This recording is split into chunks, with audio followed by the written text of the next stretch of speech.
नमस्कार दोस्तों, मैं पंकज जहांगीर आज अपने YouTube channel Pankaj Jahangir educator पर आपसे शिक्षा जगत की सबसे बड़ी भर्ती रिट 2020 से रिलेटेड कुछ बातें लेकर उपस्थित हुआ हूँ। आप सबको जैसे पता ही है कि लॉकडाउन चल रहा है और लॉकडाउन के कारण जो रिट की भर्ती है वो थोड़ी आगे जाएगी। माननीय शिक्षा मंत्री महोदय ने भी अगस्त के बजाय 2 सितंबर का नाम ले दिया है। साथ ही मुख्यमंत्री महोदय ने भी होने वाली प्रतियोगी परीक्षाओं में देरी की आशंका जाहिर की है और हमें भी पता है कि इस तरह की परिस्थितियां जब हमारे प्रदेश में देश में है तो कोई भी प्रतियोगी परीक्षा अपने निश्चित समय पर नहीं हो सकती है। अब मैं बात करूंगा कि रिट लेवल 2 यानी कि रिट लेवल 2 में भी 2 विषय हैं, एक तो गणित और विज्ञान और दूसरा है सामाजिक।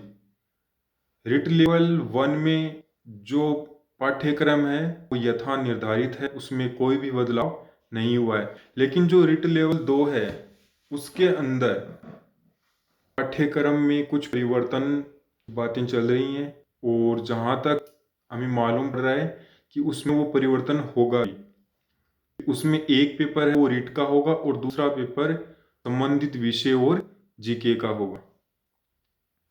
अब सबसे बड़ी कन्फ्यूजन यही है कि वो पेपर जो होगा उसमें वेटेज कितना होगा, उसमें जो पहला पेपर है उसका कितना परसेंटेज जुड़ेगा और जो दूसरा नया पेपर आएगा उसका सिलेबस क्या होगा, क्योंकि अभी तक जो सिलेबस है वो जारी नहीं किया गया है। रिट लेवल 2 के बारे में मैं आज आपको कुछ बातें बताना चाहूँगा कि रिट लेवल 2 मैथ और साइंस से संबंधित ही बात करूँगा, मैं सामाजिक से संबंधित कोई बात नहीं करूँगा।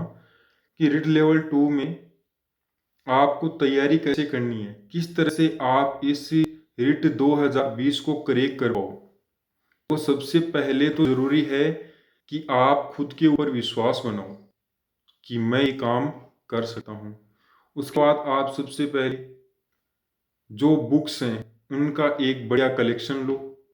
ये नहीं कि कोई भी गाइड ले ली, 2 ले ली, 3 ले ली, कभी 10 दिन कोई सी गाइड पढ़ते हो, कभी 5 दिन कोई गाइड पढ़ते हो, उससे आपकी तैयारी बिल्कुल भी नहीं हो पाएगी। इसलिए सबसे पहले जो बुक्स हैं वो आप कलेक्ट कीजिए।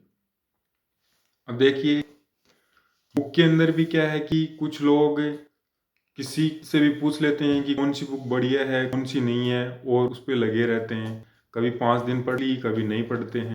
मैं आपको बताऊंगा, देखो रिट लेवल 2 में जो मनोविज्ञान है तो मनोविज्ञान के लिए जो सबसे बढ़िया बुक है हमारे आसपास में वो है धीर सिंह जी दाभाई।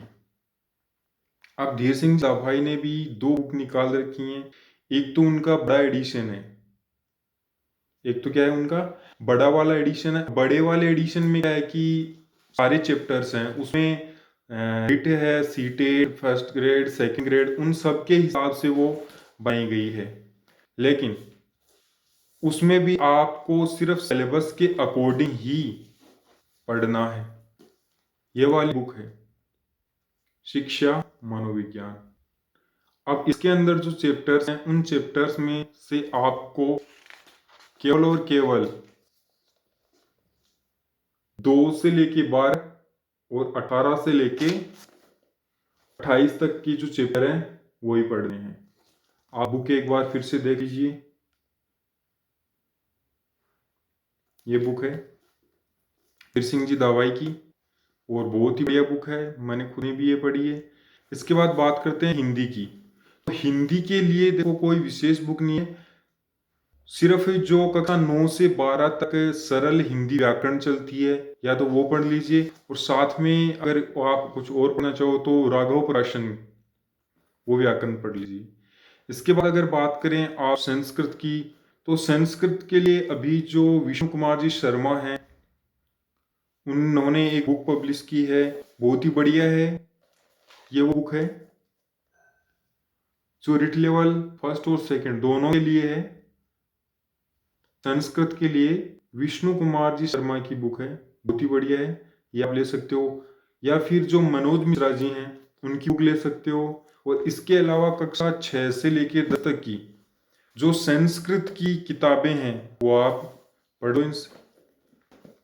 इसके बाद बात करें अगर गणित और विज्ञान की, तो देखिए गणित और विज्ञान में सबसे सही रहेगा कि आप कक्षा 6 से लेकर 10 तक आरबीएसई और सीबीएसई दोनों की बुक्स अच्छे से अध्ययन करें।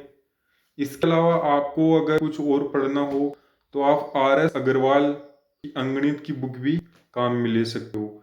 इससे ज़्यादा पढ़ने की कोई ज़रूरत नहीं है।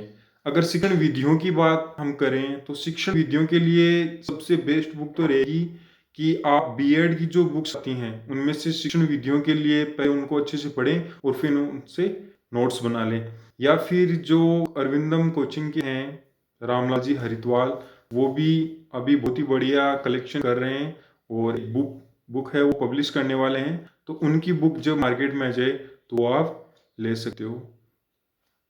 ये इस तरह से आप पहले बुक का कलेक्शन करोगे, उसके बाद में पूरा मन लगा पढ़ो, क्योंकि आपको पता है कि अभी 1-2 महीने तक, जहाँ तक ऐसा लग रहा है कि 1-2 महीने तक कोई कोचिंग नहीं है। आप सेल्फ स्टडी से ही इस एग्जाम को अच्छे से क्रैक कर सकते हो। अपने आप पे विश्वास रखो और बहुत बढ़िया से आप ये कर पाओगे। तो जो मैंने बुक्स बताई हैं वो बुक्स का कलेक्शन आप लो और उनसे अच्छी से स्टडी करो। सबसे बढ़िया जो है वो यही है कि आप कक्षा 6 से 10 तक की जो भी बुक्स हैं उनको आप अच्छे से स्टडी करो। ओके, धन्यवाद। मेरा वीडियो आपको पसंद आया हो तो प्लीज़ सब्सक्राइब करें, लाइक करें, शेयर करें। जय हिंद, जय भारत।